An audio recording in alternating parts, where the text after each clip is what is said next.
We are live. Good evening. Welcome everyone to the meeting of the Western Area Planning Committee. I am Councillor Phil Barnett, the chairman of the committee. Other members that are present tonight, in fact, we've got a full house. Going around the table, we've got Councillor Denise Gaines, Councillor Paul Dick, Councillor Anthony Amthraj, Councillor I was just about to lose you. Sorry, Nigel. So, Councillor Nigel Foote, Councillor Tony Vickers, Councillor Harold Wollaston, the Vice Chairman Clive Hooker, and Councillor Adrian Abbs. We're also supported tonight here specifically to advise the meeting. To my right, I've got Deborah Inton, the Team Manager of Development Management, Isabel Ertinegger, I hope I pronounced it right, Isabel, Planning Officer to my right. Kate Thomas is the property lawyer to my left. And right over the far right is Paul Goddard, Highways Development Control Team Leader. We are also supported by Thomas Radburn, who's the clerk, far left.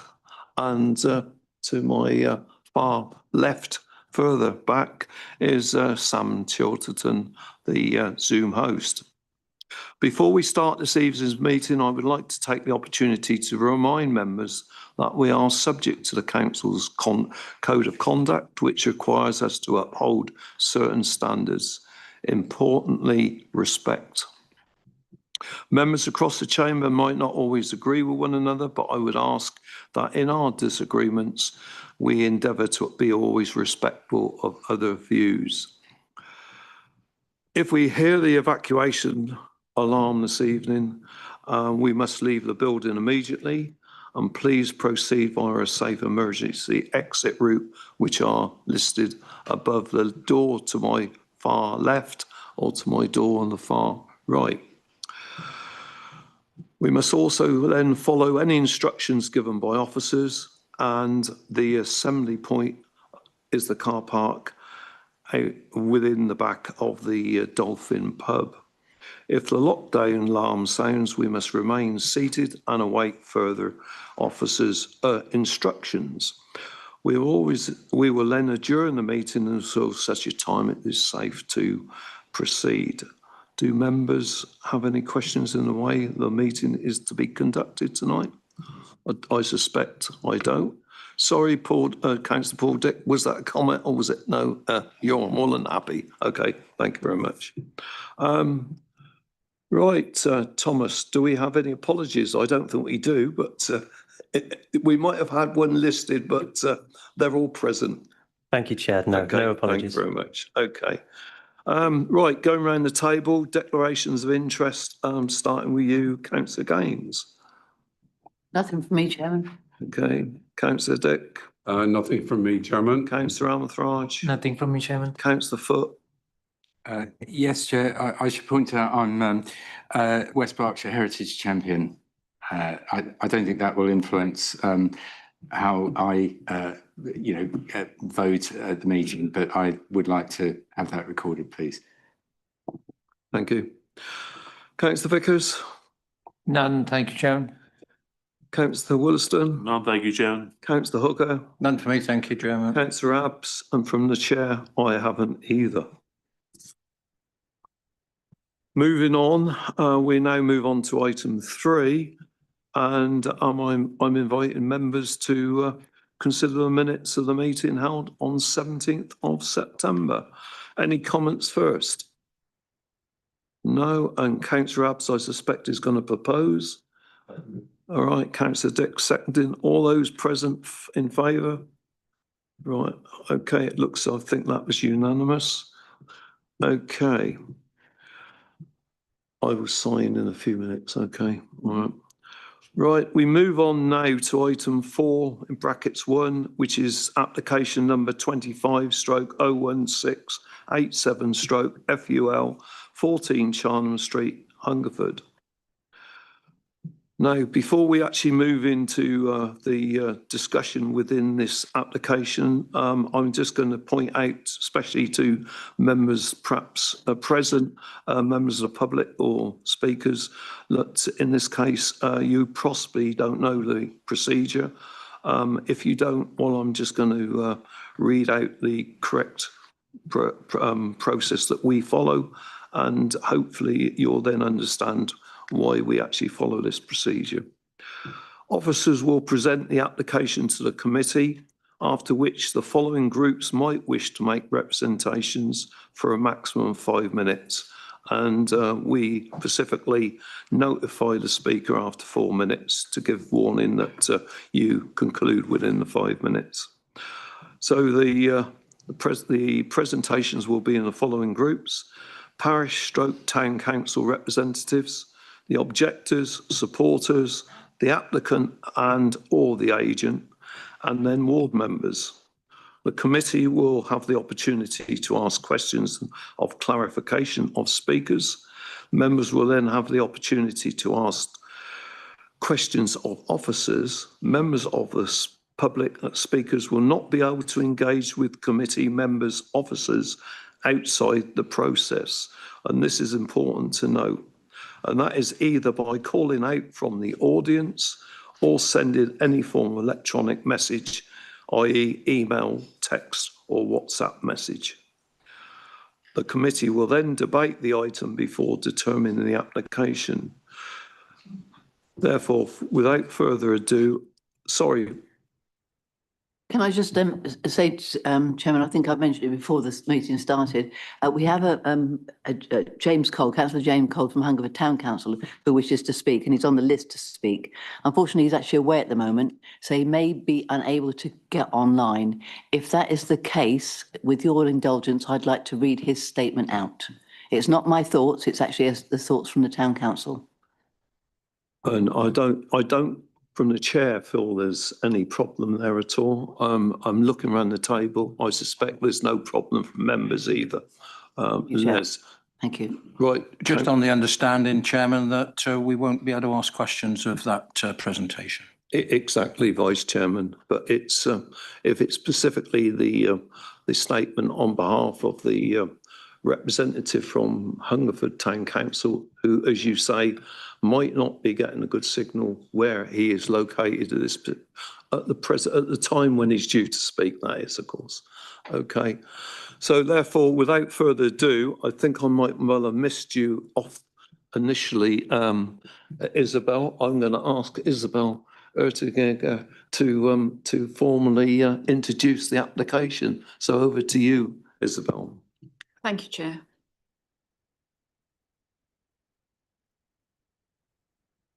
The application before us today is at 14 Charnham Street, Hungerford. The proposal is for change of use of a Class E unit. Better? Of a Class E unit to a hot food takeaway. Is that better? Which is sui generis.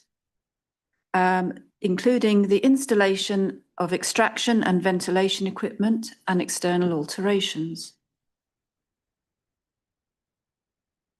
The description of the site.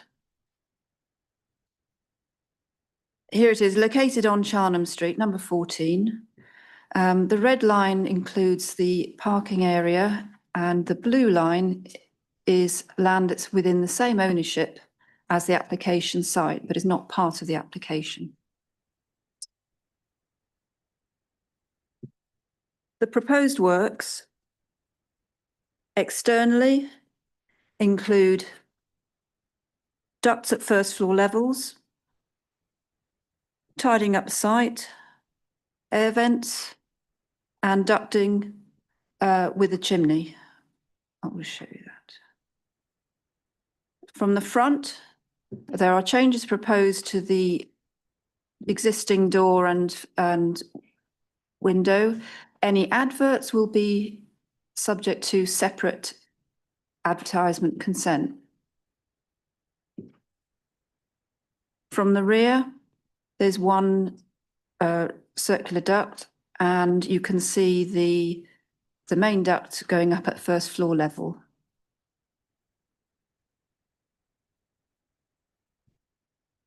Proposed side elevations.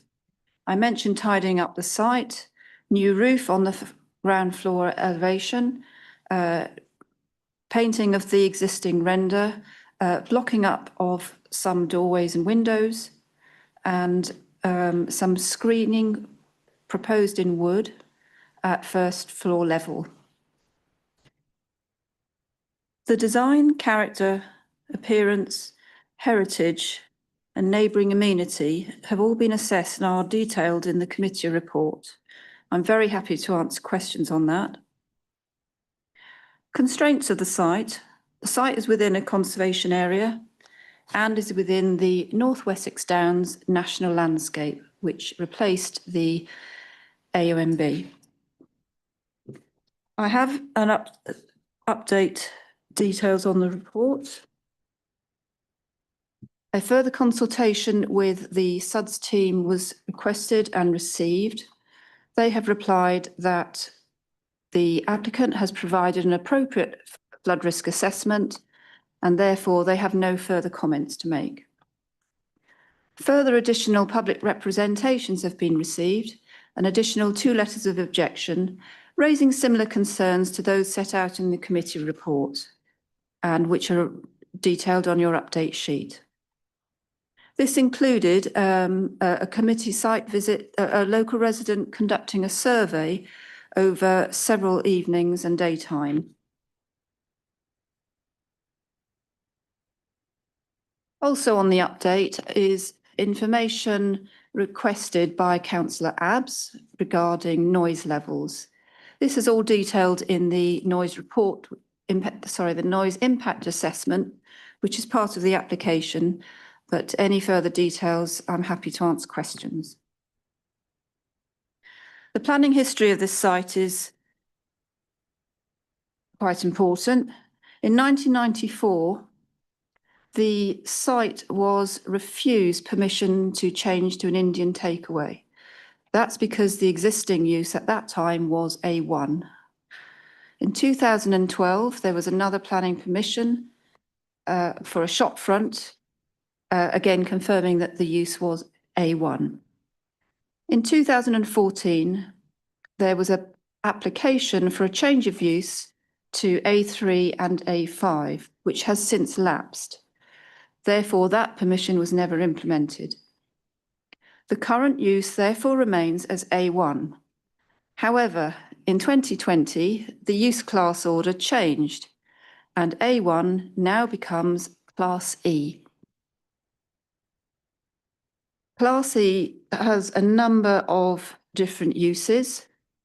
For example, an artist studio, a creche, day nursery, a fish and chip restaurant, internet cafe, music studio, pharmacy, the sale of cold food for consumption off premises, a snooker hall, a dog grooming parlour, a massage parlour, nail bar, sunbed salon, tanning salon, and tattoo parlours, to name but a few. The application is being presented at this committee following concerns raised largely about parking and access. I will be handing over to my highways colleague shortly. Overall, the concerns raised have been taken into account and balanced against the planning merits, the fallback options for the site, and the current adopted local plan policies. Your officer is recommending approval for the application with conditions as outlined and scope for additional conditions if considered appropriate after debate. Thank you, Chair. Thank you very much. Over to you, Paul. So I'll call upon Paul Goddard to give his presentation on behalf of the highways issue for this application. Thank you, Chairman. As mentioned by my colleague Isabel just now, the existing use of the site is Class E. And I would invite anyone to look online to see what Class E is. It's from the website I've got, use Class E is a powerful and very useful class it would seem that the vast majority of commercial properties now fit within this class. It is far-reaching. And you'd have just heard Isabel just list some of the many uses that are already consented within the building that's on the screen before us, including the tattoo parlours, etc. You could argue that Class C is an absolute free-for-all, if I may put it that way. And a lot of those uses would have a similar or higher level of parking demand or traffic generation than the hot food takeaway proposal that's before us. For instance, a convenience store. That could be in there. Offices, solicitors, restaurant, you name it. It's all in there. And I think it was introduced in September 2020. And I think the government at the time wanted, you know, it was in the middle of the COVID pandemic and the economy is in pretty bad shape, and therefore Class C was introduced to make it much easier for uses to take place on the site without planning permission. Therefore, if there are already uses possible on the site that would generate higher levels of car parking or higher levels of traffic, then my advice to you has to be that it'd be very difficult for us to object on highways and traffic grounds. And therefore, we continue to raise no objection to this proposal on traffic grounds. But nevertheless, next slide, Isabel, if we can. I did make a visit to the site last Friday. Hot food takeaways are generally at their busiest between 1700 and 2000 on a Friday and a Saturday night. So I spent an evening in Hungerford. Don't worry, I didn't sit in the car park all night. I did have something to eat while I was there up the road. Very nice in Hungerford too. And I counted cars and I did have a look around the car park and the potential accesses. I do note that there is 2 accesses serving the site. And on the plan before us at the moment, it is proposed that the wider access to the west is the entrance and the narrower, more eastern access is the exit. I think it's the narrow eastern access that is causing the most concern to people. But this is difficult because it's already there. It's all existing. All the existing uses that I mentioned in Class E could already go on there and there wouldn't be anything that we could do about it. But what I would like to suggest as a way forward, if you go back to one of the photographs there, Isabel, once again. That picture there, the picture on the right, that shows the more easterly, narrower access. And you've got that, I think it was a white Audi parked there in front. Staff tend to park within that access. And I would suggest as a potential way forward that might ease some of the concerns within the room is that remains as staff car parking. And customers visiting the existing Amore restaurant and the proposed hot food takeaway all use the more wider western access as an in and an out. And so therefore, I would suggest as a way forward a condition that the access arrangements be submitted on plan in the way that I've suggested. And also a second condition, that we have an updated car parking layout, again showing that. I think from my observations on site, we can get up to 23 cars on the site in general. And we have an updated car parking layout. That includes the 3 parking spaces allocated for the takeaway, and that the car park, all the car parking available for the restaurant and the car parking available for the takeaway would all be clearly marked out on the car park service, and appropriate signage provided identifying which car parking should be used for what. It is up to the applicant whether that is provided, but owing to the situation that the site is already Class E, my advice to committee is that that is probably the best that we can do in the situation, that I think and hope will offset some of the concerns that have been raised. And on that basis, I would recommend approval. Chairman. Thank you. Thank you very much for that. I think it's quite an interesting view on your part, and we will obviously look at that later on in the discussions. Now, I'm going to ask Sam, is the Hungerford Town Council He is, Chair. representative online? He is. I'll promote him now. Okay. James Cole, can you hear me? He's just rejoining as a panelist.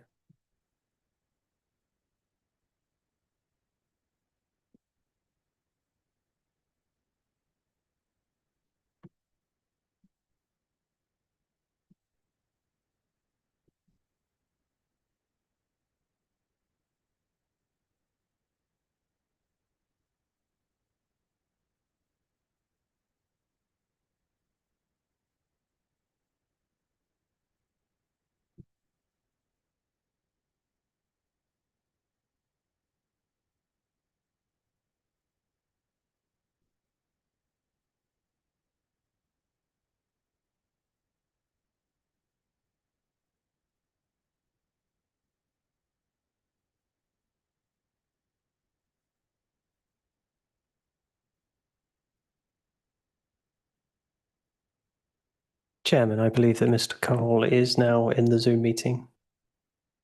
Sorry, is it? You should be able to speak to him now, Chairman. Is it? Mr. Cole is in the meeting. Yes, Chair.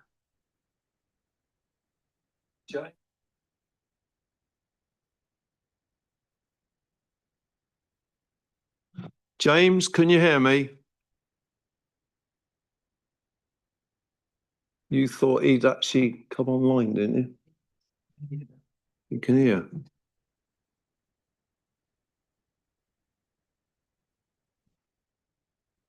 Ah, right, okay. Are you ready for your presentation? Ah, there he is.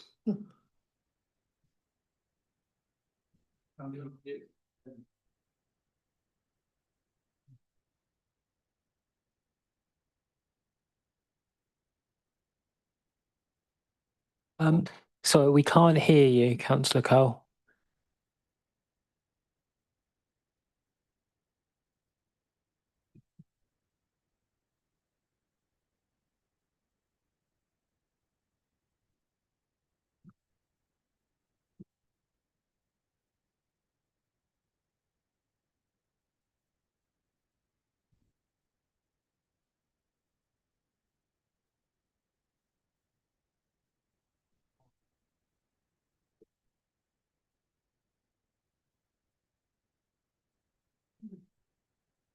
Does that make a difference? Well done. Done. Can you hear me? Are you ready to commence, James? I am, if you can hear me. Yes, we can hear you loud and clear. Excellent.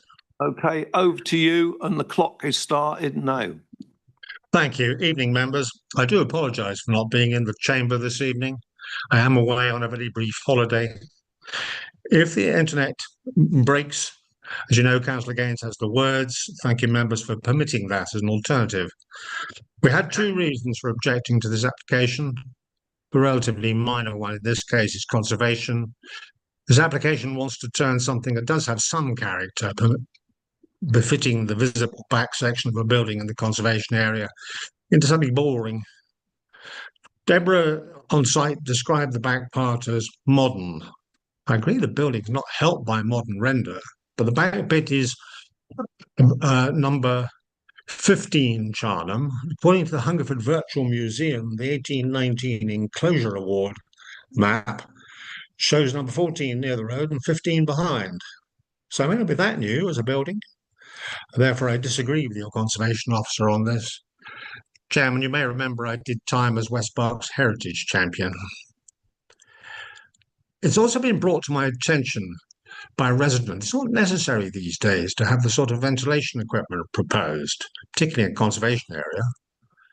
They are proposing carbon filters and so on, but they could be proposing, and I quote, a self-contained, non-venting filtration system using environmentally viable disposable charcoal filters, avoiding exterior venting of cooking odours, vapour, grease, fat, microdroplets. So no need for external venting. Therefore, this proposal is unsightly in a conservation area, may create some unnecessary noise and odour above that which is actually necessary. But for us, the more important reason remains parking, transiting the site, collecting pizzas. Pitched to planners was that traffic will go in via the Amore entrance and out of the narrow exit, and we've heard a view from highways on this evening. Firstly, my understanding is there are actually no right of way from what we see as the Amore car park to the narrow exit. It's a legal matter, I hear you say. Well, it's also a practical matter, one that clearly highways have taken an interest in. Well, there's an overhang on the Amore building, which at some point will get knocked as someone departs.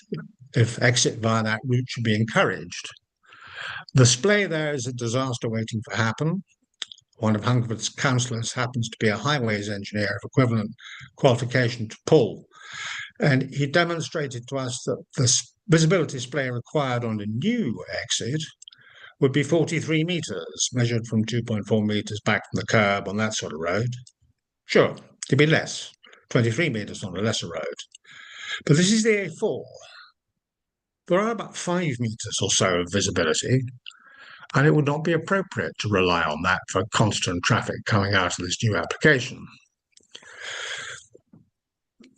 The 3 parking spaces mentioned are interesting. We saw on site there's an overlap between the Amore's current marked parking spaces and what the new planning application proposes. It could tell me this is another legal issue, but it makes rather a mockery of this. Planners cannot dictate that Amore lose car park spaces. And the 3 are what is the maximum that are in the deal. What I'm also told is there are no rights to place bins as proposed in one of those 3 car parking spaces, wherever they may prove to be. Reality is that to pick up a pizza, there will be 3 options. Cause chaos by stopping in the middle of the You're now Amore on 4 car minutes, park. James. Thank you, Chairman. Stop in the middle of the Amore car park, because there will not be more than those 3 car park spaces. Park on yellow lines on the A4, or the pavement the other side of the A4, and run across. There are dropped curbs that make it too easy to get on the pavement. Or park in the private Faulkner Square car park, the other side of the A4. That's what happened the last time this building was used as a takeaway. You may hear more of that later. The Town Council is keen to see this building better used. We understand the usage class. We're very happy to see competition in supply of food. Our problem is that selecting this building for a takeaway was simply a very bad idea. Our application is before you, and it does not have to be approved. Please do not let this through. Thank you. Dead on 5 minutes. Well done. Members, questions to James via Zoom? It looks if you got off lightly. Okay. Oh, no. So, Councillor Amasraj, James. Thank you, Chairman. Thank you, Councillor Cole. You mentioned there is no right of way in the Amore car park. Can you explain it a bit more on this one? So is it exclusive use for this car parks to 23 spaces for Amore, and then there is no way to exit on the east side? So just wanting to... You're raising two aspects there. One is the car parking, where the applicant clearly does have right to 3 car park spaces. I've looked at we all looked at the car park spaces, those that have been to site visit. I'm not going to attempt to comment on where those 3 should be, but they are only 3. And there's absolutely no way that the council can dictate to the existing tenant, Amore, that they must lose car park spaces. That's one aspect. The other side of it, the question of coming in as proposed through what we see as the Amore car park entrance, I believe that the Amore people would have to accept that. What you're questioning is coming out through the narrow exit. I am told that there is no right of way from the Amore car park, or we'll call it that for convenience, out through that narrow exit. Quite apart from that, it's a horrible exit, straight onto the A4. It's far too narrow, and the visibility display is awful. So nobody would want to encourage it. But here we have just 3 car park spaces for a Domino's takeaway. It's not practical. And it's not what will happen, as I tried to explain. Reality will be people parking on the A4. It might be better if they parked up on the pavement, but it's still going to be on the A4 or in that private car park. It's certainly what happened before. Okay. All right.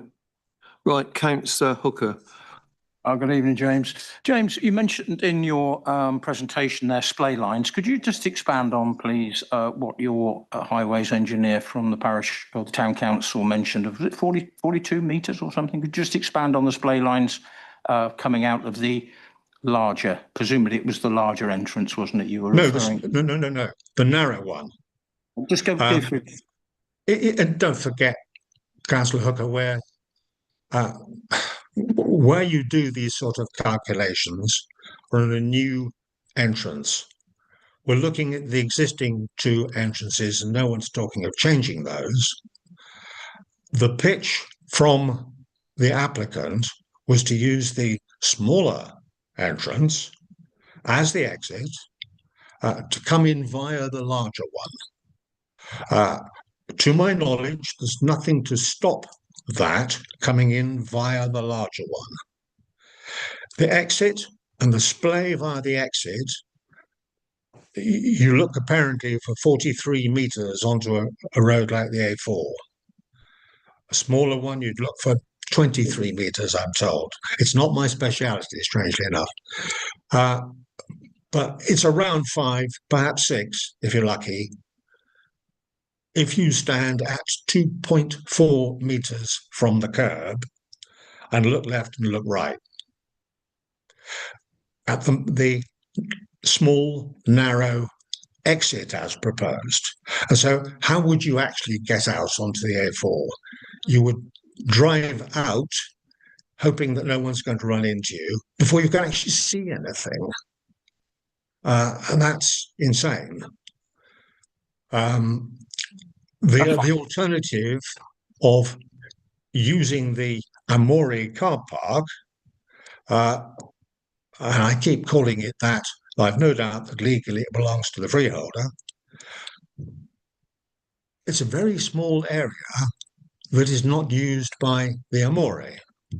And you could give permission based on in hope that just that will happen, but it's not realistic. What will happen realistically is that people collecting a pizza will stop on the A4 one way or another, or go into that other private car park. And stopping on the A4 is really not something we want to encourage, even up on the pavement, dare I say. That's fine, thank you. Okay, thank you very much. I see no other hand. Okay, thank you very much, James. Obviously, you will listen to the rest of the proceedings as long as you've got a signal, I presume. Okay. I'm on holiday, sir. Okay, thank you very much. Nice to see you all. Bye. Okay, right, now we move on to the objector. Graham, is it Graham Ness? Yes, hello. Are you ready, Graham? If you just come to the lectern, and we'll do exactly the same. We will notify you after 4 minutes, and the clock will start as soon as you introduce your speech. Good evening. My name is Graham Ness. I'm a resident of Charnham Street, Hungerford, living in close proximity to 14 Charnham Street, the property for which this application has been lodged. I'm here this evening to express concerns raised by my fellow neighbours about this application in support of our objection to these plans. Many of the concerns raised and recorded on the Council Planning website have, I believe, already been dismissed by the Planning Department. This includes such areas as smell, noise and rubbish, but curiously doesn't include light. The degree of potential light emission from premises that will be open until 11 o'clock in the evening doesn't appear to have been considered or discussed. For local residents with bedrooms facing 14 Charnham Street, this is a real concern. Our more serious concern is that of customer vehicular entrance and exit to the car park, a subject upon which the Highways Department didn't appear to have made any observation. The proposed exit from the car park is into a blind bend in Charnham Street, as has just been discussed, where there is a little visibility of traffic approaching from the west and no visibility of traffic from the east. A planning application of 1995, 95/46129/full, submitted on behalf of the restaurant next door, now Amore, was rejected at the time on a number of issues that included, and I quote, access which is substandard in visibility towards the east. This would be detrimental to road safety and the convenience of road users.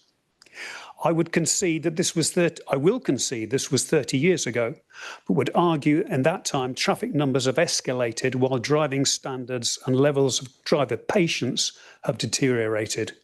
A road traffic accident seems almost inevitable. The Highways Department have said that they are comfortable with the 3 parking spaces proposed. I contend that 1 or more of those will be occupied by employee vehicles at all times, and that customers will have no choice but to park anywhere they can for the few minutes that they anticipate waiting for their food order. This is frequently likely to be somewhere in the way. Neither has any provision been made for commercial waste bins, which will presumably require another of these allocated parking spaces. Following the on-site visit of the 17th of October, residents completed a brief parking survey of their own over the weekend of the 17th to the 20th of October.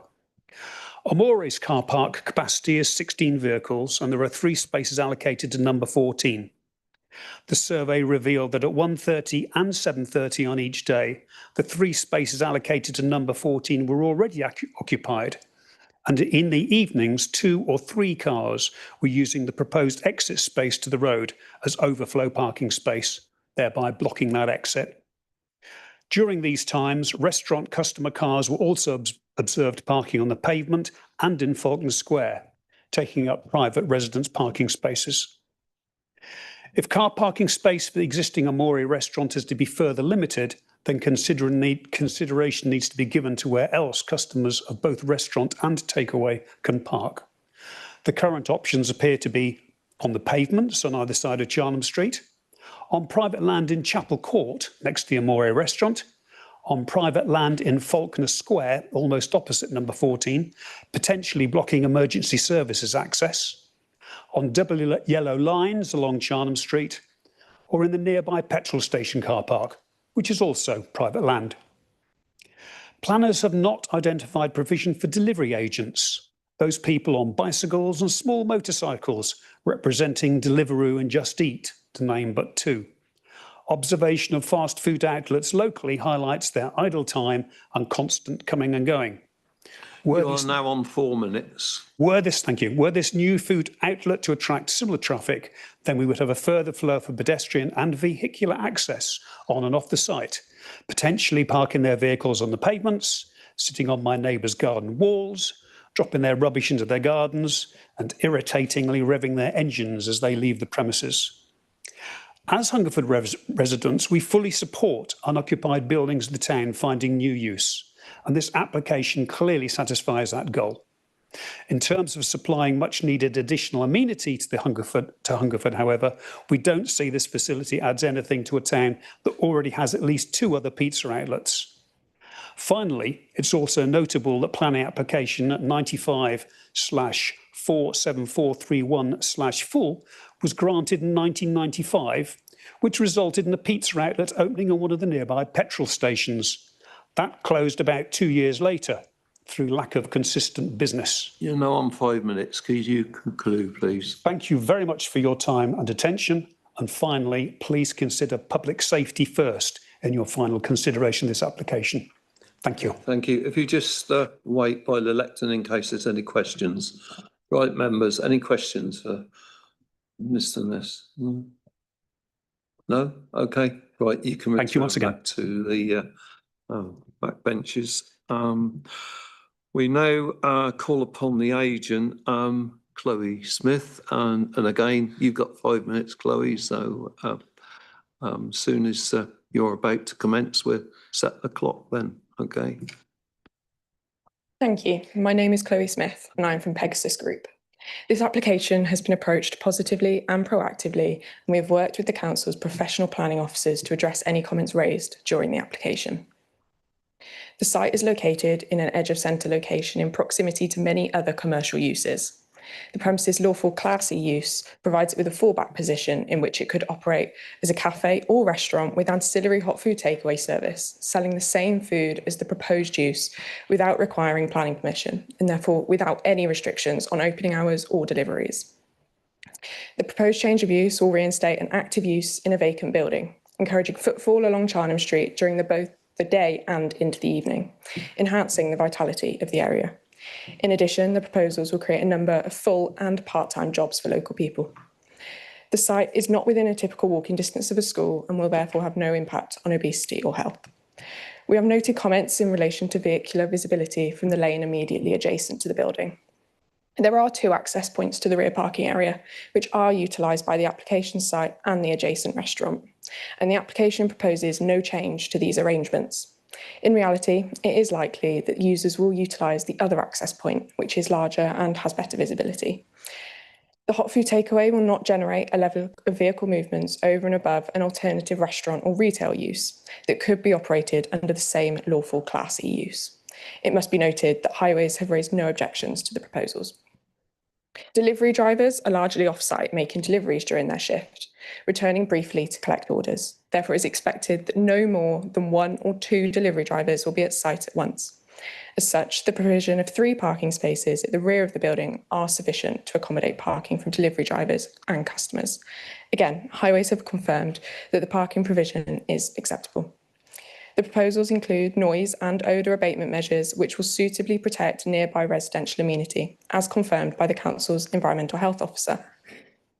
Some concerns has been raised by residents relating to competition with existing hot food takeaways and local businesses.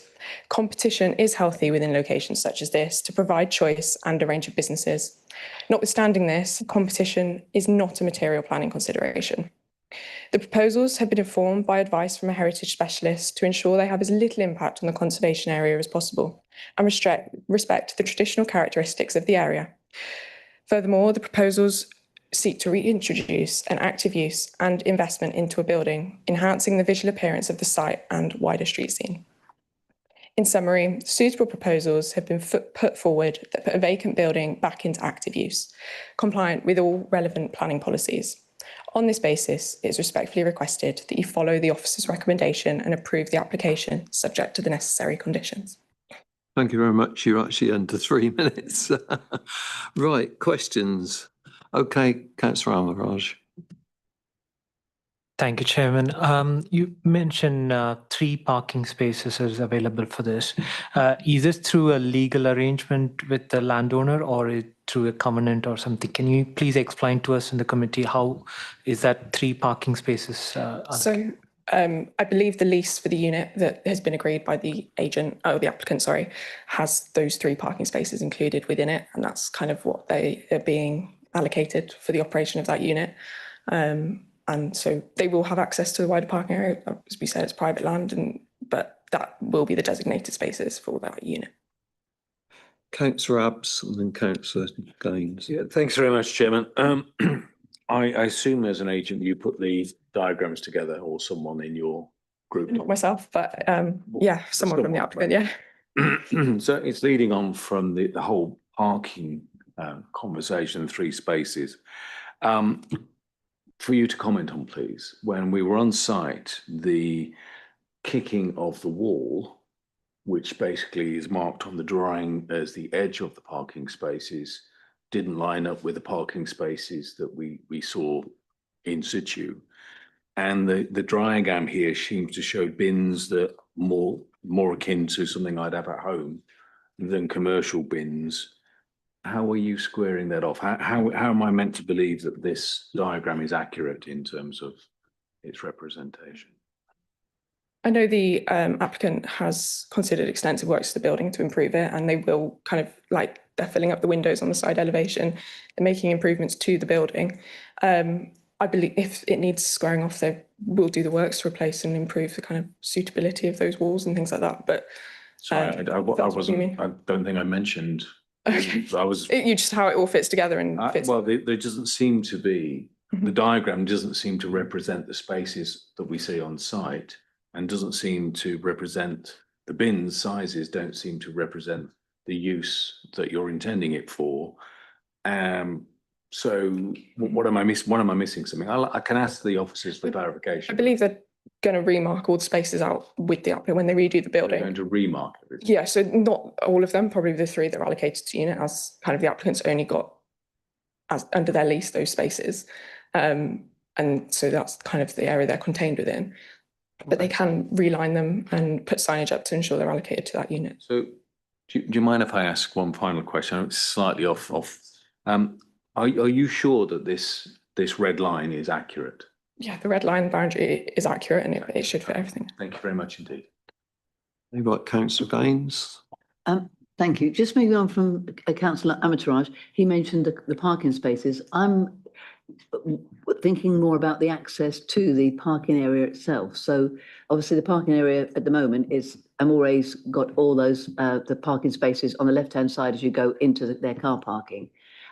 Have you got access and are you allowed to go into and use that space? And could you potentially come out of that area as well, rather than going to coming out the way you actually got on your plans? So yeah, under the lease, they've got rights to use the land that is kind of allocated to Amore, and they can access the land over that and use that entrance to get to those spaces. I believe they can put more formal arrangements in place, and that can be agreed with the landlord of the unit themselves. But as far as we're aware, that you can kind of come both ways into that unit, but we can implement kind of a one-way system if needed or something like that. So did you consider then that the fact that there wasn't a very good line of sight coming out of the exit then? Yeah, it has been considered, and as we've kind of been relying on, it's got that commercial unit, it can operate as any use under Class E, and that can include other takeaway services without planning permission, and they can all use that access point. Anyone could utilise it if they needed to, and it was considered that it was suitable to accommodate the operations of the unit. Just a comment, Chairman. I mean, I live in Hungerford and I go to the Amore cafe, the Amore restaurant quite a lot.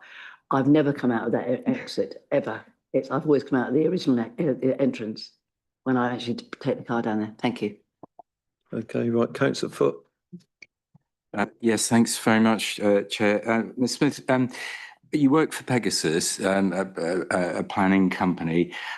Could I first of all ask, do you do planning applications for a lot of these types of takeaway units, please? Yeah, we do quite a lot of them. So all over the country for specific kind of operators, and yeah, address all those issues. May I ask a supplementary? Carry on, Farrell. Yeah. On that note, you've heard this evening that the residents in this very ancient town of Hungerford, which was built long before cars obviously came along, are very close to this proposed takeaway unit. And it's been mentioned already about Uber Eats and, people on motorbikes and electric bikes to take food away.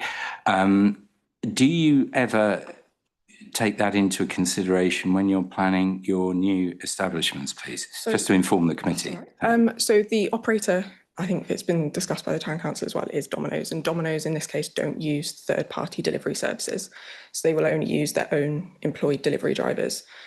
So we can put kind of driver management plans in place. It allows Domino's to kind of control the process and the movement of delivery drivers a lot better if they're not using third-party services like Just Eat or Uber Eats or things like that. So they've got, all the employees go under strict training regimes and are aware of kind of highways issues in the wider area and are trained on how to be aware of that and how to treat the wider area with respect as well. So yeah, there's not the issues kind of using third-party delivery services. Okay. No further questions? Okay, you can return to your seat. Right, Councillor Gaines or Councillor Vickers? Yeah,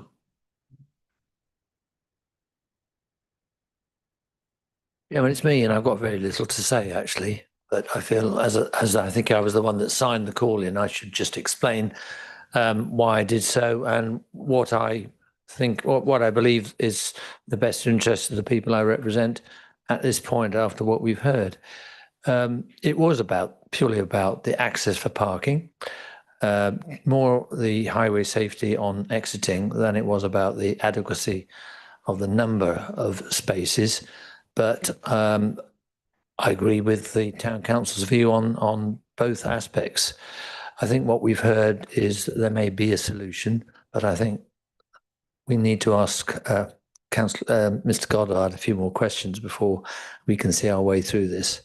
I have no wish, and I don't believe that from what we've heard, the residents have any wish to prevent occupation of a currently vacant building, which potentially should improve its condition and going forward into the future, improve the conservation area. On balance, I think we probably should approve it, but I do think we need to solve this issue about highway access. Thank you, Chairman. Okay, thank you.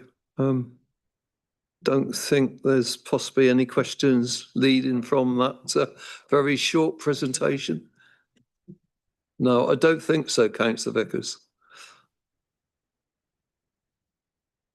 Okay, right, now we've obviously got the opportunity to ask questions of Isabel or Paul. So looking around the table, Councillor Dick first, then Councillor Ansraj, then Councillor Abbs, and whoever else, Councillor Vickers, and yourself. Yeah. Okay, right. Thank you, Chairman. So, and thank you, Miss, for that very helpful report. It's appreciated. I'm aiming my fire at our highways colleague. Indeed, well spotted. And various things were said about what this application could be for. Don't care about that. We're continually told it's the application on the table. So that's what we're looking at. And clearly there will be traffic generated. It's also said in the paper, so not by the officer, that a 1994, I think it was, application was refused because of highways issues. Now, I just want to check it if that is accurate, because it's not in your report. I think it's one of the objectors. Am I correct? I am correct. Right, Deborah's going to answer that, Councillor. Thank you, Councillor. It's actually is in the report under the planning history. It's listed 94. there. Yes, So so that application was refused then because of highways issues. Persuade us that there's been a substantial change to make it safer. Chairman, thank you. No, I don't think it is any safer. In 1995, there were entirely different standards with regards to sightlines that were changed with the introduction of the manual for streets in 2007. But as Councillor James Cole mentioned earlier on, he mentioned the sightlines that should be provided onto a road like the A4 with a 30-mile-per-hour speed limit and at a distance of 2.4 back within the centre of the access, you should see 43 metres in both directions. That's clearly not provided. In this case, it is way short. But as I think I mentioned earlier on, what we do when we assess planning applications is we look to see what the existing uses are in there that are possible, and we compare traffic levels with the existing to the proposed. And unfortunately, because it's Class E, and I may be saying this a number of times, there are uses in there that could generate a higher traffic level than what is before us.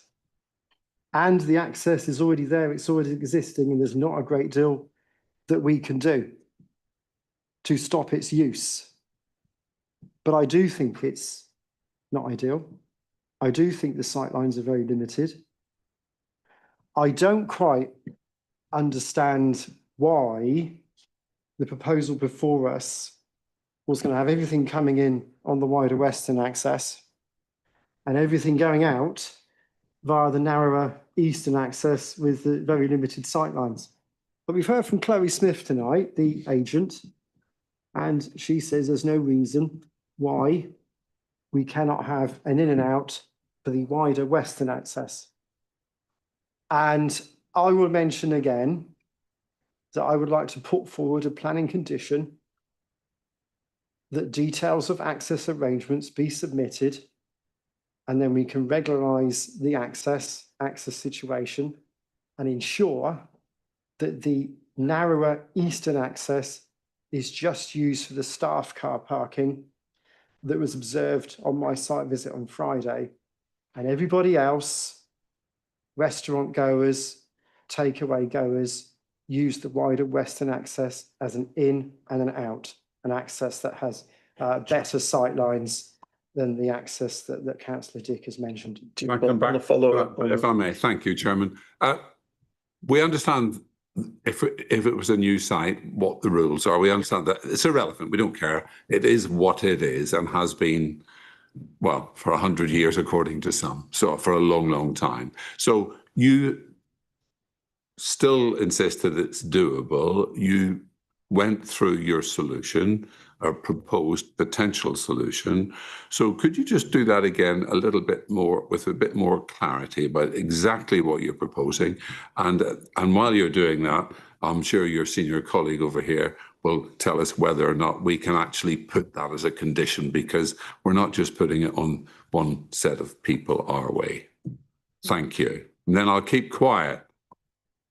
I wouldn't want you to necessarily do that, Councillor Dick. The suggestions that I've made, I've spoken to the planning officers about, so I'm hoping that they're going to back me up. I'm proposing two conditions to put before you that I hope will assuage the concerns raised in the meeting. Access arrangements are provided on plan that show an in and an out on the wider western access, and the eastern access is the narrow access is closed, but it's only used for staff cars. So that's actually a lot less than what it could be used for now. It could be used, that access could be used for anything now, because it's already there and there's already Class C use on the site. But let's, in my view, respond to the concerns raised. I think there's an opportunity to make it safer with this proposal. If we make the western access in and out, the eastern access closed except for staff, and then we apply a second condition that a revised car parking layout be submitted that addresses some of the concerns that have been raised tonight. For instance, where staff would park, where the bins are going to be, where the delivery motorcycles are going to be, where the 3 parking spaces for the takeaway are going to be, and let's have all the rest of the site, including the restaurant car parking, properly marked out as well. Those would be my suggested 2 conditions to this committee, should you wish to approve this planning application tonight. And I hope it eases some of the concerns that have been raised. Thank you, sir, and thank you, Chairman.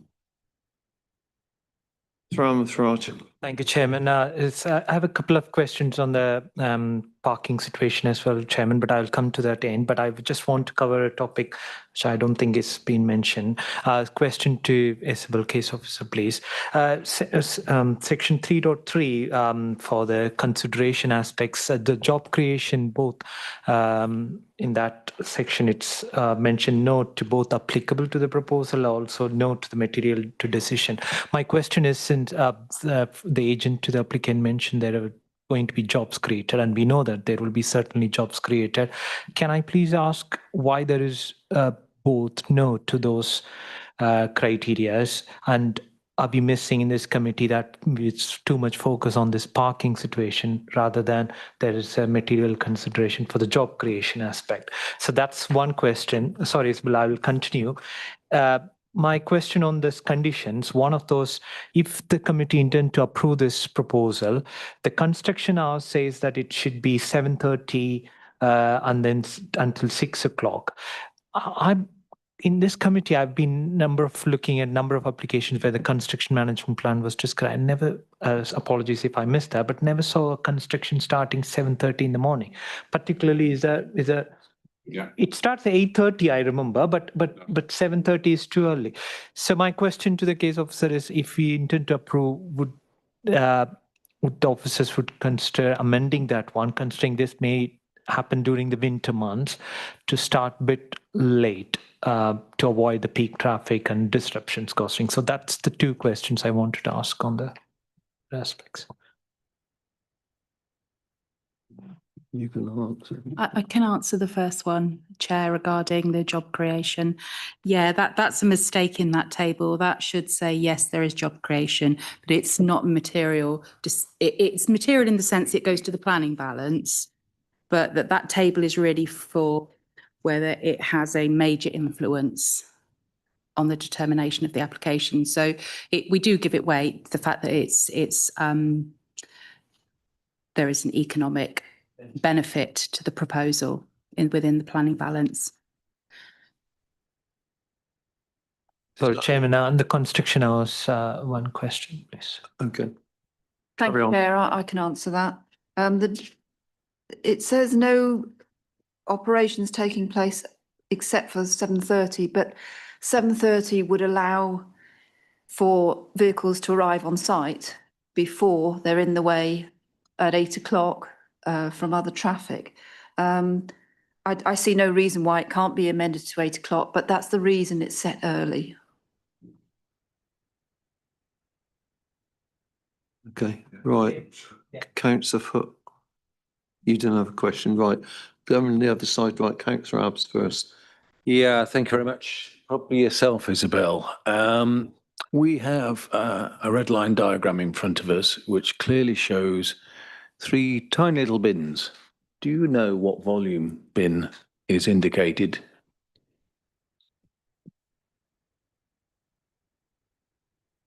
Off the top of my head, no. Okay, would you care to comment, looking at the diagram, that looks like a residential bin rather than a commercial bin, in your professional opinion?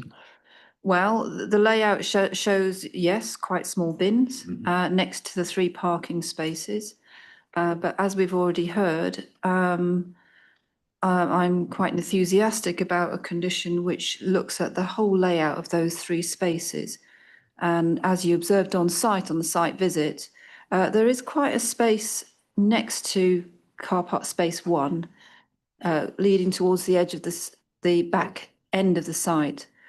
So if further clarification of the bins was required, then there is the possibility of making sure that those 3 spaces are suitably away from those bins. Okay, so let's look further at the red line. Do you want to bring this up so that people can see what on earth I'm going on about? Because the red line shows, well, it shows the proposed car parking starting where the wall kind of moves away at an angle which we saw on site. The red line stops short, apparently, of, I don't know, I assume that's a building slightly north, is it north? Yeah, north of it. Is that because the application is a mistake in the diagram here? They don't have ownership over that last piece of land, or what's going on here? You're asking me to comment on the red line area. That's what the application has put in. Okay. Possibly the agent would know why that red line is there and not the extra little. So what I'm trying to get what I'm trying to make sure is I don't go making a decision based on something that's incorrect. So the wall itself has been there for a very long time, and therefore the kink in the wall, one assumes, has been there for a very long time. Therefore, what we heard from the agent about moving those car parking spaces and so on and so forth, that's not what it's indicated here. We can actually see on this diagram all the little bins as well.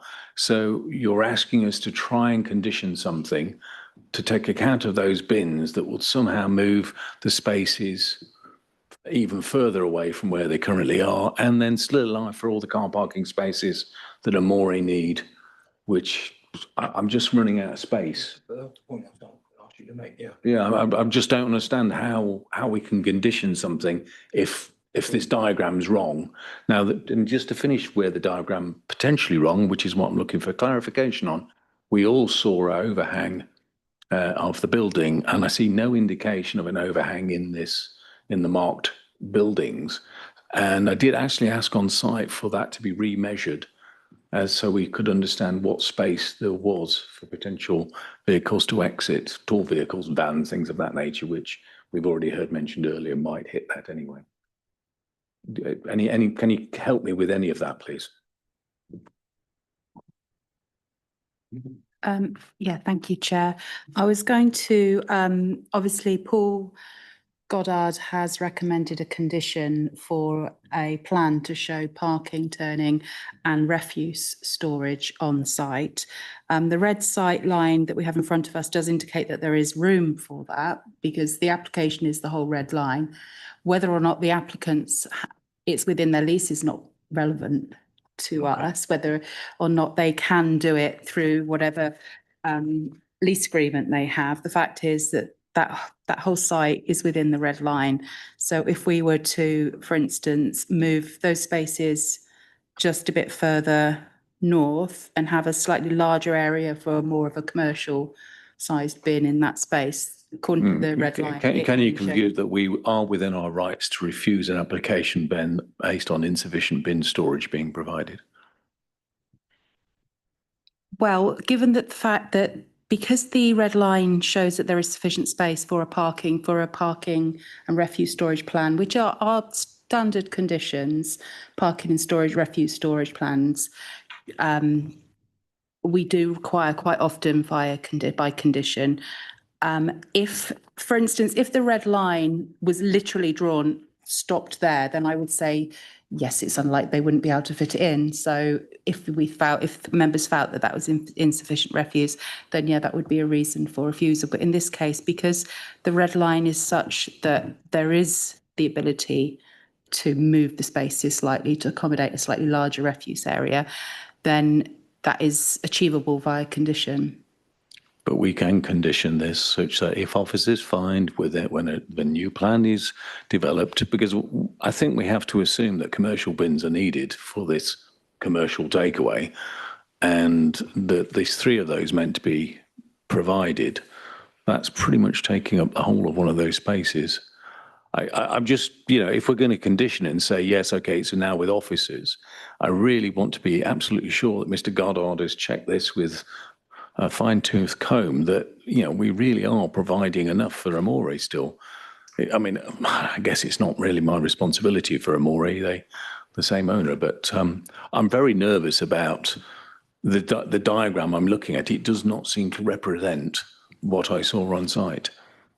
Paul wishes to respond to that. Councillor Abs. Chairman, if I can help, yes, the diagram that currently before us is quite limited, which is one of the reasons why I've suggested a condition that we have a whole new revised car parking layout that ensures that the car parking spaces are provided and the necessary bin storage is provided and motorcycles, etc. From my visit on Friday, where those 3, rather small bins are shown in the plan, there was a load of pallets provided there,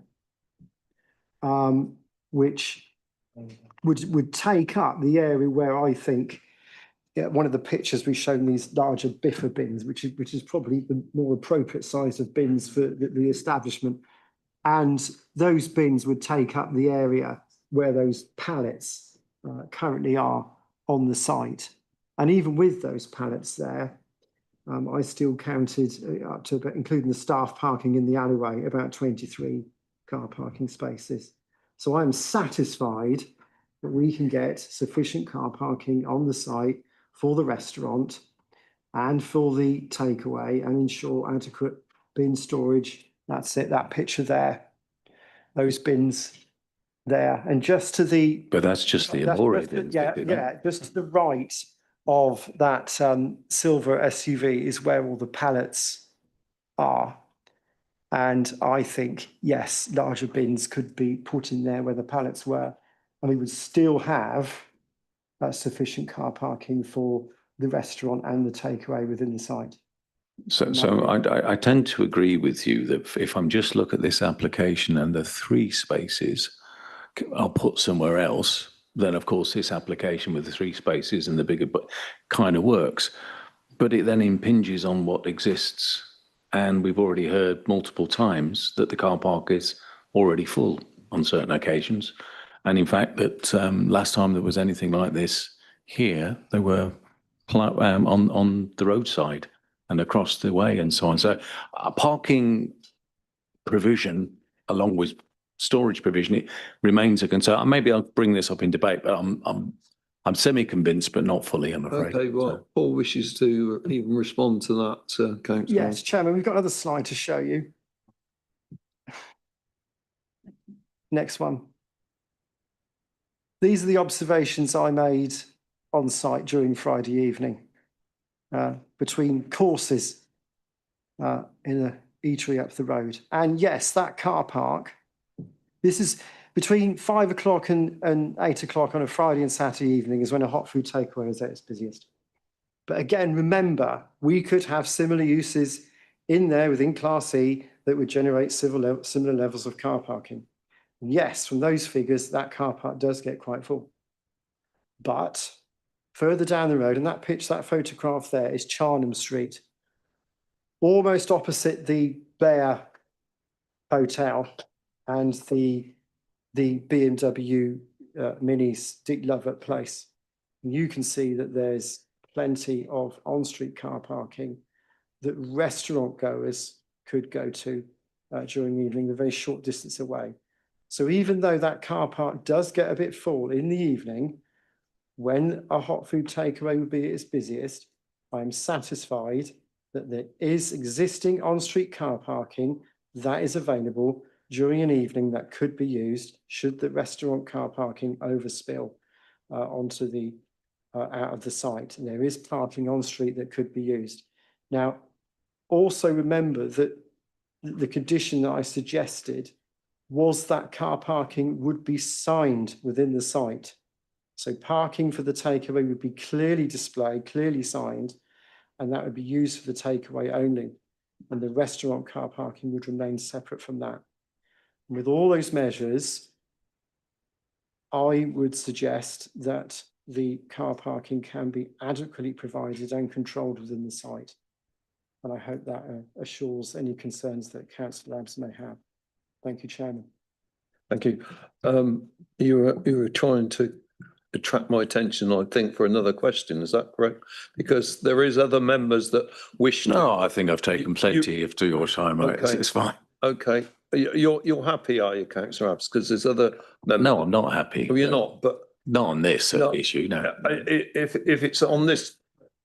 If it's on this matter, I'm happy. No, I said please carry on. Okay, I'm going to move on round the table. Right, I'm going to go round the table, actually. Go ahead, Councillor.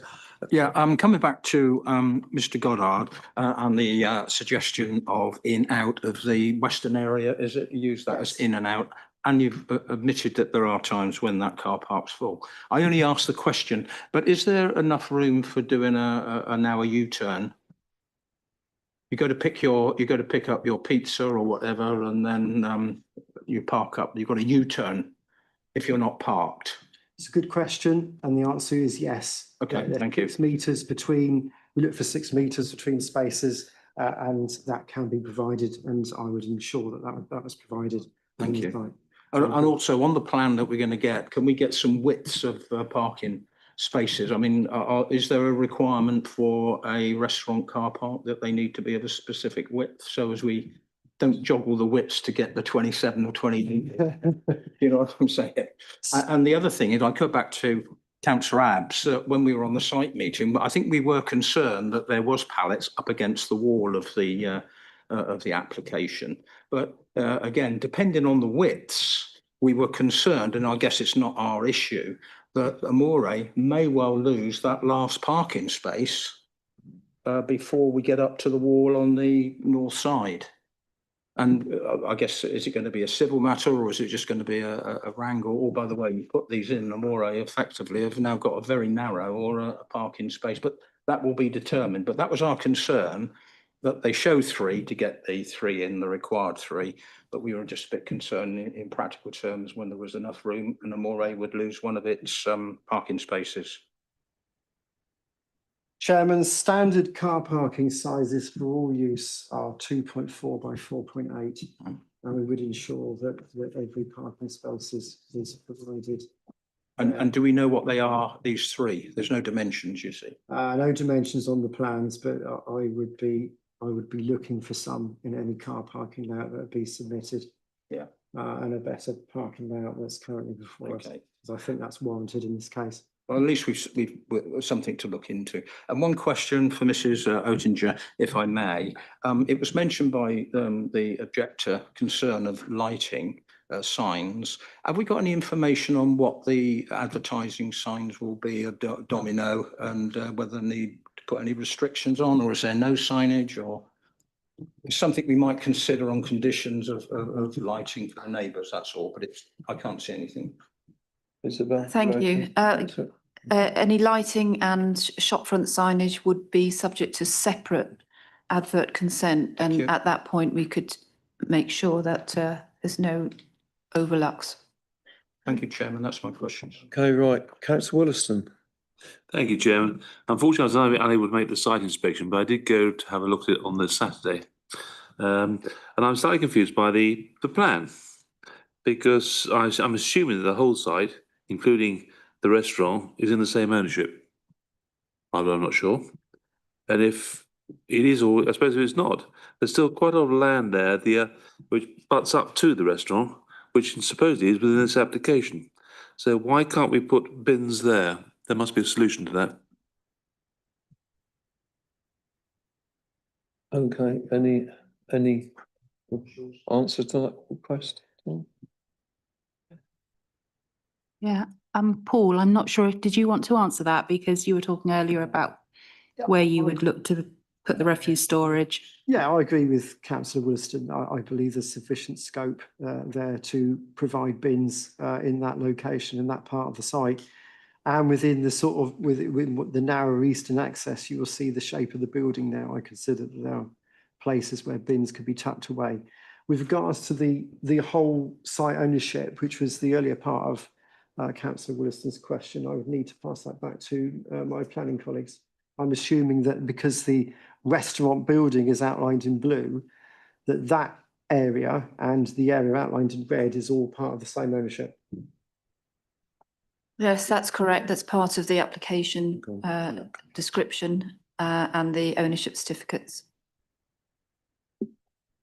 One supplementary as Do you well. want to carry on a further question? Yeah, if we're going to go down this route of using the exit as staff car parking, is not more scope to get further staff car parking in there or delivery drivers?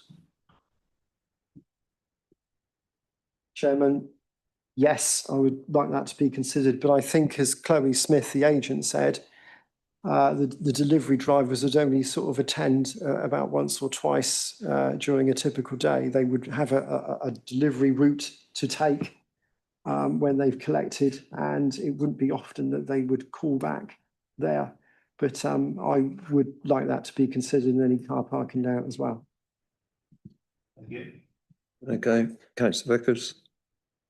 Yeah, from what we've heard, my question is, these separate additional conditions from Mr. Goddard, does this constitute a new application? Because effectively, it's by excluding or preventing an exit from the site for this new application, that puts an entirely different complexion on it. So I don't know whether it's a legal question, but are we looking at what's in front of us, or are we looking at now at something that's substantially different, given this is an application that essentially is about people driving in and out?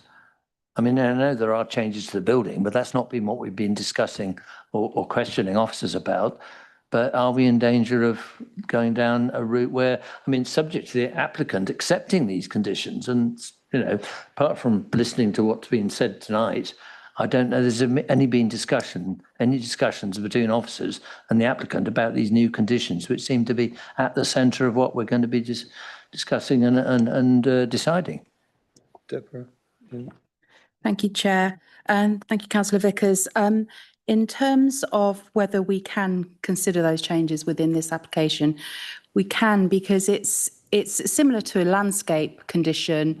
We often condition parking layouts so we can get the layout, firmed up and more accurate at condition stage. So that is within the scope of this permission, because it's not making any sort of material changes, because they are proposing accesses, they're proposing 3 spaces. So we're not making any changes to that. We're just conditioning the layout of those spaces. In terms of discussions with the applicant, no, as far as I'm aware, discussions haven't been had with the applicant at the moment as to whether they would agree. Obviously, with any pre-commencement conditions, applicants need to agree the condition. Obviously, if we were in that scenario, I mean, members, if they were minded to approve with the additional pre-commencement conditions as part of the resolution, if the applicant refused, didn't agree with those preconditions, there could then be the opportunity to refuse the application based on not having those conditions on the application. Okay, no further points. Okay, right, I'm coming over to you, Councillor Gaines. Yeah, I mean, I think actually the discussion, I've had my answers as it's gone through. Right, I think you wanted to come back and Councillor Foot wanted to come in. Okay, I'll take Councillor Foot because you haven't, that's the first chance that you to ask a question. Thanks very much, Chair. This is really just a very quick clarification point. We've heard that advertising for this place is going to be a separate application, and we know this is in a conservation area. Could you just clarify, to avoid any doubt for the committee, that application would be submitted, and obviously the considerations of the conservation area would be taken into account with that advertising. Thanks. Yes, thank you, Councillor Foot. Yes, they would be a consideration. As part of advertisement consents, the two considerations that you're allowed to take into account with advertisement consent is impact on amenity, which is character, which includes character of the conservation area, and impact on highways to ensure signage isn't too low, or, you know, there's going to be an issue with highway safety. So yes, will be a material consideration when looking at any advertisement consent, and the conservation officer will be consulted on that application, as she was on this one as well. Right. Now you've got a chance to come back. Yeah, again. Yeah, it's just a little one really. Obviously, with bigger wheelie bins, the vehicles needed to load them, unload them, empty them are bigger. I just want to make sure I get an opinion from Mr. Goddard.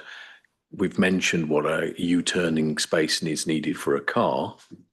We haven't talked about lorries, which is going to be part of this now, to be able to pick up and drop off the bigger bins. You heard that, Paul? I did, Chairman.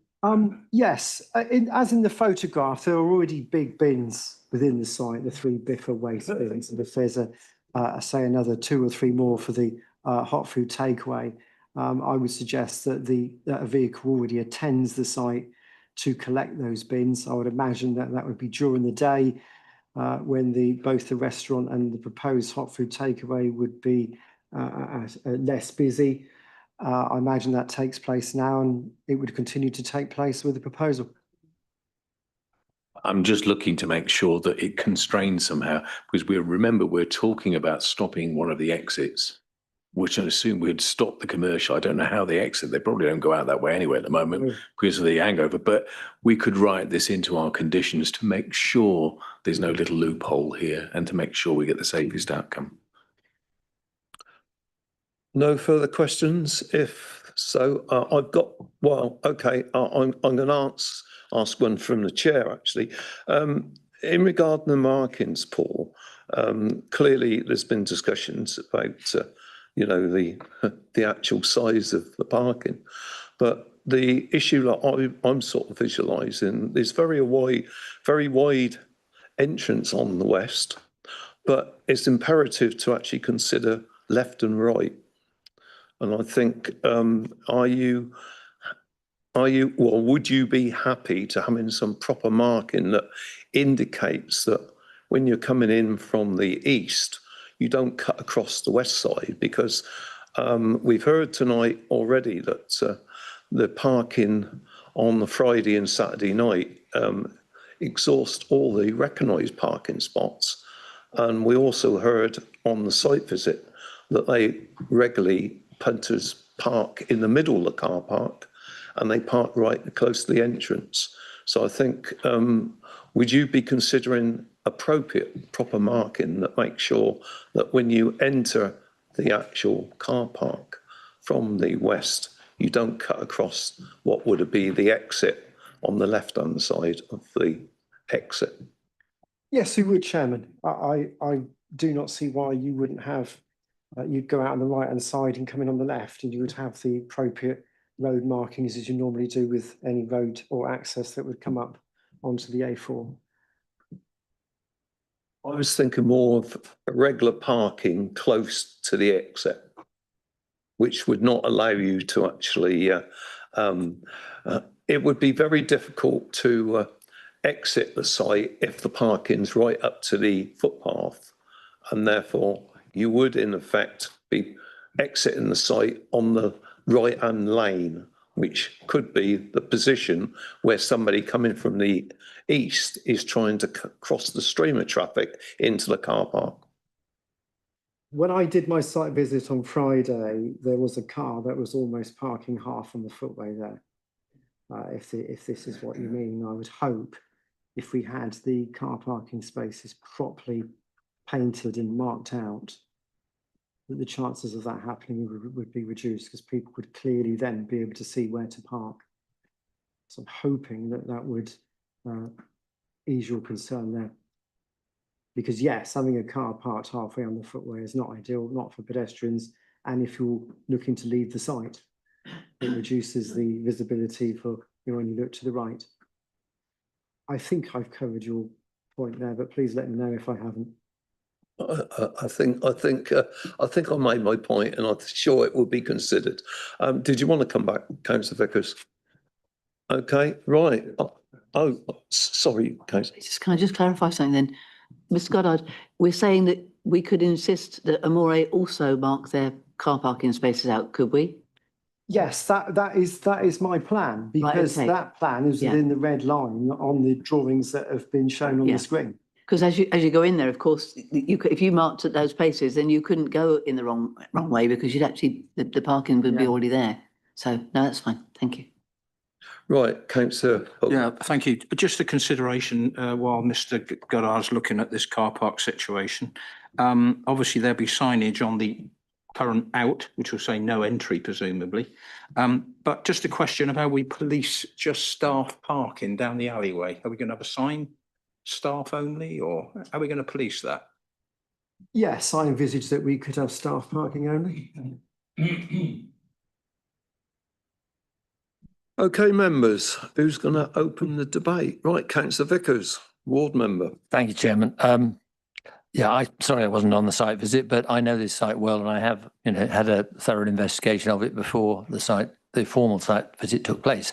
Look, I started my working life doing site surveys for developers, and I think we could have saved an awful lot of time tonight if it had been possible to have, as part of the package of drawings submitted, a detailed site survey and a detailed parking and access and exit layout. Because providing it's legally possible for us to have those conditions that Councillor, that Mr. Goddard has suggested so helpfully tonight, I think we could have gone through without even a call-in, frankly. So I think there's a lesson here for the system, for the planners, that where it is clear that parking and access are going to be the key issue, we insist that the applicant submits the necessary information, survey drawings, to help the process through. I mean, I don't think we're going to find it difficult to come to a decision. I'm not formally proposing it now, that we approve this, but only subject to those new conditions being agreed and approved by officers under some sort of delegation, or possibly by bringing it back to ward member. That's just how I feel that the evening's gone, and I wish we'd had it done differently.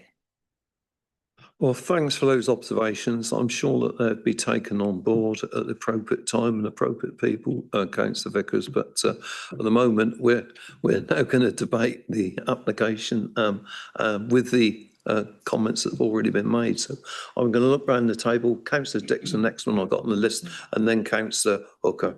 Thank you, Chairman. When I asked Mr. Goddard the question that I asked him, I said it was a two-part question. I asked him about the car parking and delineation and safety, and he got to the point. I also at the same time said, and our senior officer over here will be able to tell us whether we can legally insist on the things that we're asking about now. I watched her, she nodded, she's still nodding. So actually, if we say to officers, look, we want proper delineation of the car park, we want to be assured it can be done, and they say yes it can, I'm not going to sit around and tell somebody where to put their bin. I'm going to leave it to the officers to set down that condition to fulfill our wishes. And you know what, if the applicant doesn't like it, well, the applicant knows what to do about that, I'm afraid. Why would we concern ourselves about that? So on all that I've heard, we can do this. Professional advice is that it will work. Then if you're looking for someone to propose, you can come back to me when you're ready. Thank you very much. Right, I'll move on to other possible speakers and then come back to you, Councillor Dick. Right, Councillor Hooker. Thank you. I was just going to come back on Councillor Vickers' point, and I support everything he says, but I was just going to give just a little bit of consideration to Pegasus. If I was the architect sitting down here looking at this application and I needed to provide 3 car parking spaces, which are always there, I don't think I would have gone to too much more detail with regards to Amori's parking. We've questioned this, and therefore that has generated the request. I think if we're looking at the original spec of work, change of use, I've got 3 car parking spaces. That's, I think, if I was starting for a blank piece of paper, that was the far as I would have gone. Thank you. Right. I've got Anthony Amathraj. Sorry. Okay. And okay, Adrian Abbs first, Councillor Abbs, and then you, Councillor Amathraj, and then Councillor Gain. Yeah, I guess I'm only slightly concerned about theory and reality. The theory is everything's going to be okay, and it sounds like we're going to put a whole bunch of conditions on, and in theoretically it'll all be okay. The local residents said, we've seen it before, it wasn't. So we don't really have any planning powers to stop it by the sounds of it, because even the bins we can condition. And if we can condition something, we unfortunately need to pass it through. Any other circumstance here, this would never have got it because of displays. And to be honest, we haven't even talked about displays on the wider car park, but I still don't think they're suitable in modern terms. But it doesn't really matter, because we can. I was standing there and I was driving out with my car. I really couldn't see very far left and right, but it's irrelevant. The point is, it's my fault, right? Okay, fine. So, I'm happy to second it, but I do want to make sure we've captured as many of these conditions as possible. So, okay, thank you. Right, Councillor Amathraj. Thank you, Chairman. I'd like to take some positive aspects from what Councillor Dick said, but also, Councillor Abbs, you sound a bit exasperated. Like, why we are doing this. I want to take this as a positive one, where it's like a sorry, Chairman, is it appropriate for another councillor to make comment about how I feel? No, you mentioned, sorry, you mentioned. I'm not exasperated. Going to lead up to something. No, I will lead up to that. Personal comments about other councillors is not appropriate. No, it's I'm quoting or referencing what you said and what you felt, because you said we can't do much about it. So that's where I'm trying to say, as a planning committee, we can do positively approve this one to say it is promoting some business viability, like there is a jobs creation, there is a business town center would be developed. So the number of things said, I think is can be conditioned, which I agree. Like, we should support those conditions, and it's up to the applicants to accept that. And what I want to add is that number of things also said about the parking, where the bins are stored, where the parking is there. That's more of an enforcement thing. If that is not followed, currently there is an establishment which does the same bins, same parking, 23 cars are parked. If they are not being enforced and the residents' concerns are there, they are not being addressed or followed, then it's an enforcement question. It's like, if we are failing as an enforcement option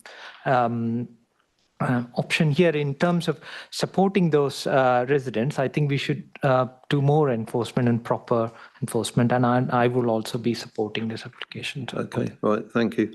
Right, Councillor Daines. Thank you, Chairman. So, Ms.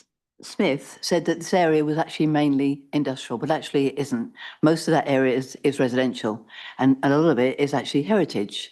So there are the houses across the road from Amore are very, very nice old houses. There's a little Falkland Square with some nice little cottages, etc. So the area is very nice. Some good buildings there. There is the old fire station, and also Amore has a ghost. So it's a heritage area. But it does need invigorating, because that property that currently sits there is awful. It's an eyesore, and it does need something doing to it. And actually, the back area, around back where Amore is, around the back, and along that bit where the pallets are, is disgraceful.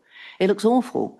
And so I think one of the things that I'm glad is that we're actually finally doing something there, and it's not got some awful Infomix banner on the front with actually nothing going on behind it. So I'm pleased about that. I was very concerned about the exit from the car park. I actually didn't go on Friday. I went on Thursday, So I went with the chairman and actually turned up on Thursday, which we did have a conversation there, didn't we, about the ins and outs. So, and of course, I know the site very well as well. But as I say, now that Mr. Goddard's said about the parking, I am much more I'm comforted by the fact that if we're going to block that piece off for exiting for customers, I'm a lot more comfortable with the layout. I don't really. I mean, bins will go where bins will go, and I think that's one of the things we've got to put up with. People will put them wherever they want to put them, but and I think anything in that area that's clear and tidying up will make a huge difference. Thank you, Chairman. That's all I've got to say. Thank you. Well, I come back to you, Councillor Dick, because I think you are eager to be the proposer. You've heard several comments in relation to what could be conditions. So perhaps you can not only make your proposal, but make some comments on conditions that you feel appropriate. I'm where I was a little while ago. Like most others, it was the highways issue. And now that Mr. Goddard has spelled out a bit more clearly exactly what he means by that, then subject to that condition being added to the lengthy conditions that are already here, I would propose that we follow the recommendation in the report. Councillor Abs, I wonder if Mr. Dick would accept the extra condition of making sure appropriate sized bins are provided for this environment, not the ones marked on not the one marked on the board. Nobody's talking about where they're placed, but at least if they're the right size, they are provisioned correctly.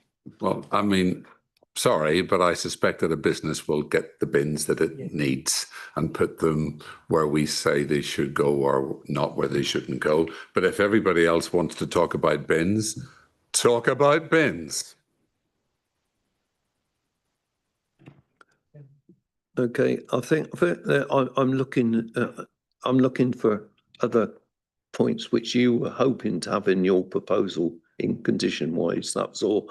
And I'm not looking at bins, I'm looking at other aspects of, we talked all about the marking, we talked about the layout, we talked about the exit and entrance and and the proper markings to guide the traffic the way we said needs to go. Yeah, okay. Does that find a second? Exactly as Paul said. Okay, right. Okay, Councillor Vickers, and you're happy with those points. I'm just going to look to conditions. Deborah, did you want to make sure that other appropriate conditions are included? I know we've got other speakers as well. I don't know whether, can I just ask Councillor, is it relationship to conditions or was that? Okay, right, carry on. Yeah, it was just that if we can capture the point that was made, I think Mr. Goddard said about where the delivery bikes will be situated for the deliveries. I know that we've heard it's only going to be Domino's that are going to be the company that use it, but we heard about people maybe, hanging around outside the property. We would want those delivery bikes maybe at the back where the parking is, so we specify where they should be, please, if that's possible. Okay. Chair, I can quickly run over the conditions. That'd be helpful to members. So the conditions recommended by Mr. Goddard are details of vehicle parking, and that shall include, and we can add within that to include delivery vehicles and bikes, etc., staff, customers, and turning and details of the turning space areas and refuse storage areas. And then we can make sure the condition goes on to say how these spaces are going to be marked out, and then condition will then ensure that the development is carried out in accordance with those approved details. And then the second condition was a condition requiring details of the accesses.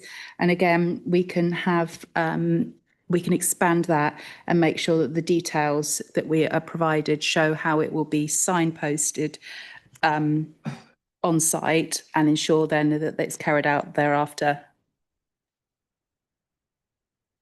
I mean, that's exactly what Paul said, but that's a nice, helpful reminder. Thank you.